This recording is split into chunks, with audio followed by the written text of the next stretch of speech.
It all began on the first day of autumn semester at Rosewood University. The air was crisp, carrying the scent of changing leaves and fresh beginnings. The campus buzzed with energy. First-year students stumbled across maps, seniors exchanged warm greetings, and the clock tower echoed across the sprawling green quad. Among them was Lena Carter, a quiet, book-loving literature major who'd grown up in a small town tucked behind mountains and fields. She carried herself with a soft shyness, her dark eyes always buried in novels, her world full of fictional romances rather than real ones. She had never been in love, never truly understood the pull that poets spoke of. She believed love was something reserved for sonnets and stories. Then there was Ethan Hale, a confident, charming computer science major known more for his easy smile and late-night gaming sessions than for showing up to lectures on time. Though brilliant in his field, he treated university like an extended summer camp. He was the type to wing presentations and ace them, a golden boy with a heart he didn't often let people see. Their worlds collided in the most mundane way, during a shared elective, philosophy of love, an upper-level course both had accidentally signed up for. Lena had been intrigued by the title. Ethan had clicked it randomly at 3 a.m. while registering late. On the first day of class, she sat in the front row, notebook open, pencil poised. He stumbled in 10 minutes late, with a coffee in hand and no textbook. The only seat left was beside her. "Mind if I sit?" he asked, flashing a sheepish smile. Lena looked up from her notebook. "Sure," she said, sliding her bag over. He smelled like peppermint and coffee. She tried not to notice. Over the weeks, their conversations began with brief exchanges after class. Then came the group project.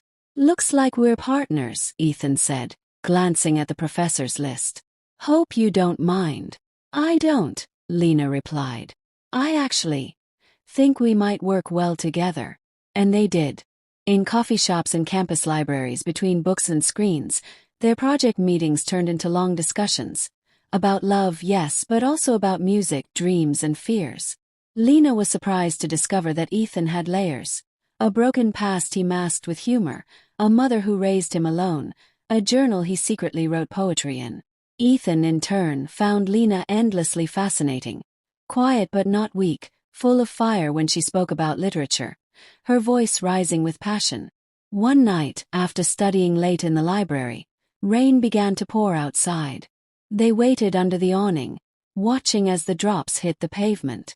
"You don't believe in love," Ethan said, half teasing. "I believe in the idea of it," Lena replied. "Just not sure it's real. What if someone proved it was?" She turned to him. "Then I guess I'd believe." Ethan smiled. "Challenge accepted." He walked her home under his jacket, their shoulders pressed close. She felt something stir. A flicker of warmth, unfamiliar but not unwelcome. As months passed, their friendship deepened. Ethan began showing up to class early, just to sit beside her. Lena began carrying an extra coffee for him. They shared playlists, books, and inside jokes. They didn't call it love, not yet. But the signs were there. Then came winter break. Ethan had to leave early. His mother had fallen sick back home. The night before he left, they met at the old stone bridge near campus. "You'll come back, right?" Lena asked, hugging her coat tighter. "Of course," Ethan said. "I'm not done proving you wrong." She smiled. "Good." He hesitated. Then he kissed her, softly like a question. She kissed him back with the answer. Distance wasn't easy. Lena sent letters. Ethan sent poems. Phone calls turned into confessions. "I think I'm falling for you," he said one night. "No," Lena whispered. "I think you already have." When spring returned, so did Ethan. They were inseparable. They danced under cherry blossoms. They studied beneath old oak trees. Ethan brought Lena into his world. Gaming nights, messy code, late-night pizza. Lena introduced him to hers. Quiet libraries, literary readings, poetry slams. But love is not without trials. One day, Lena found out she'd been accepted into a summer writing program in Paris. A dream opportunity. but it meant leaving for 3 months. "I don't want to leave you," she said, tears in her eyes. "You have to go," Ethan said gently. "This is your dream. What if we drift apart? Then we fight to stay close." And they did. Through different time zones, through homesickness and long days, they wrote to each other, video called, sent gifts. One day, while watching the sunset over the Seine, Lena wrote, "Asterisk, I used to think love was fiction. But now you're my favorite story." Asterisk. Ethan framed that letter. Years passed. They graduated. Ethan got a job in software design. Lena published her first novel. They moved in together in a tiny apartment filled with books and plants and unfinished mugs of tea. On their 5th anniversary, Ethan took her back to the old bridge where it all began. He knelt, hands trembling.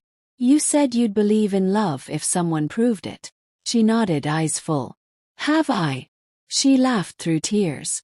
"You have." And she said yes. The proposal on the old stone bridge marked a new chapter in Lena and Ethan's story, but not the final one. If anything, it was a transition, from the sweetness of college romance to the complexities of building a life together in the real world. They got married a year later in a small, rain-kissed ceremony in Lena's hometown. Her father walked her down the aisle while Ethan stood beneath a canopy of white lilies, holding back tears. The vows were handwritten, Lena's on aged parchment, Ethan's tucked into a tattered notebook. He read, "Asterisk, you made a skeptic believe in soulmates. You showed me that love isn't lightning, it's slow-burning, steadfast. And in every version of our story, I'll choose you." Asterisk. Their honeymoon wasn't grand. Just a week in a cottage by the sea with old books, fresh strawberries, and quiet mornings wrapped in blankets. But to them, it felt like the most extravagant place on earth. They moved into a small one-bedroom apartment in the city, the walls lined with Lena's novels and Ethan's framed code art. Life wasn't always romantic. It was dishes in the sink, burnt toast, sleepless nights, and occasional fights. But somehow they always found their way back. Lena's career began to bloom. Her second novel, loosely inspired by their university days, hit the bestseller list. She toured cities, spoke at book festivals, and once shared a stage with her literary hero. But with success came distance. Sometimes she'd be gone for weeks. Ethan, now working as a lead developer, tried not to show how much he missed her. "I feel like I'm chasing you," he said one night during a video call. She looked exhausted, curled up in a hotel bed across the country. "You're not," she whispered. "We're just out of sync. I hate it." They didn't fix it overnight. Took long talks, some arguments, and therapy. But they fought for each other. They always did. So they created rituals. Asterisk every Sunday morning. Pancakes no matter how busy. Asterisk every evening. A handwritten note in a jar labeled, "In case you forget I love you." Asterisk every anniversary. A return to somewhere that meant something. Old bridges, bookstores, libraries. One autumn evening, as leaves blanketed their apartment window, Lena sat beside Ethan on the couch with a nervous smile. "I'm late," she said softly. He blinked. "Like?" She nodded. Silence. Then Ethan exhaled, a grin tugging at his lips. "We're going to be parents." Lena laughed through tears. "Yeah, we are." Pregnancy wasn't easy. Lena got sick often, her mood swinging like a pendulum. Ethan read every book on parenting he could find, rubbing her back at 3 a.m., putting headphones on her belly to play music. She called him ridiculous. He called it bonding. When their daughter, Maisie was born, everything changed. Ethan held her first. "Hi," he whispered, brushing a finger along her tiny hand. "I'm your dad. And I already love you more than anything." Maisie grew up in a house filled with lullabies, bedtime stories, and the smell of coffee and crayons. Lena paused her career for a while. Ethan cut back on hours.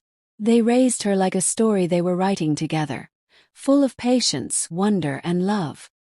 Years later, Lena stood on stage again, this time at a university. She was invited as a guest lecturer. In the audience were rows of students, notebooks open, eyes wide. And somewhere in the middle sat Ethan, holding Maisie on his lap. Her voice wavered slightly as she read an excerpt from her memoir. I didn't find love in a thunderclap or a sweeping gesture. I found it in late-night coffee, rain-soaked walks, and the boy who sat beside me on the first day of class. 10 minutes late with no textbook and everything I never knew I needed.